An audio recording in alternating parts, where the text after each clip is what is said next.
all those, you are doing your 500, your 200 to 5,000 or this thing, you know, or you're having small loss to your entry point. So for you to have that kind of this thing, all of your lower time frame must agree together, because lower time frames are for entries and confirmations. You can't take entries in higher time frame. If you do that, you're doing yourself a bad disservice. You can't have your entry in H1. You can't have your entry in H4. You can't have your entry in D1. Time frames. This is just because looking at time frames. So the entries are with the lower time frame. M1, M5, M15. You can take entries from either of these three. M1, M5, M15. Then they must all agree together. If you're going for a buy, everything here must be stayed. If you're going for a buy and then you're having an entry confirmation of a sell, you don't go for it. You understand what I'm saying, Ba? Yes, sir. So you're going for what the lower time frame is like. It's telling you. If it's telling you to sell, yeah, you have to sell.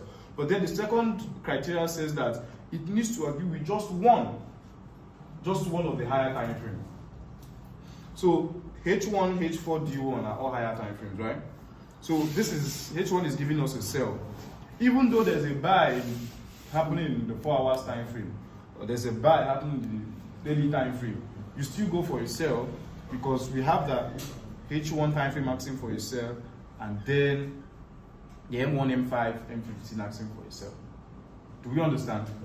So it just needs to, we said that everything here, we first of all said that the whole lower time frames are agreeing together. So we are having this as just one figure. Say, okay, there's a sale happening in the lower time frame. So we just need one confirmation from the higher time frame. We first of all started by... Can it be 4 hours or it has to be 1 hour? Any of the higher time frames.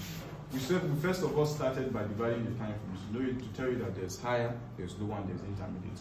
So the higher is here, sell, M1, M5, M15. The intermediate, then the higher time frame. Higher time frames are for general view of the market. Lower time frames are for entries. What's M30? M30 is what? Intermediate. And it's negligible for now. There will be times we use it, but for now, just need negligible. The main thing is, first of all, check, is all your lower time frame agreeing together? If they are, good. Then the second criteria, does it agree with any of the higher time frame? Then you can take your entry. So in cases like this, where we're having a sell, so does it meet the first criteria? All the lower time frames should agree together. Yes. He has to agree one of the higher time frame. Does it meet it as well? No. Does it? No. Does it? No. So what makes you not to agree with it? We are the higher time frame. Good. So don't go and mistake the M30 for a higher time frame. The M30 is intermediate. It's already been divided like that for you.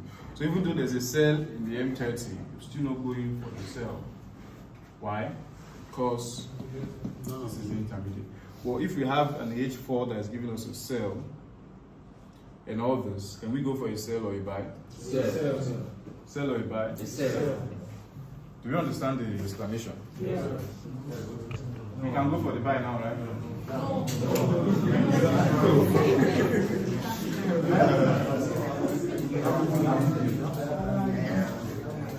Let's ask those people here now.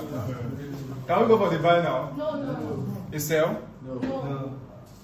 We can't go for a buy. The lower time frames are agreeing with each other. So the higher time frame. No, the CM30 now.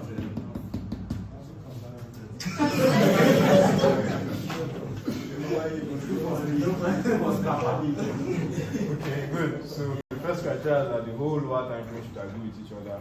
Then it needs to agree with one. Let's try and see it in the charts. What would you be doing? I will go back to the M1.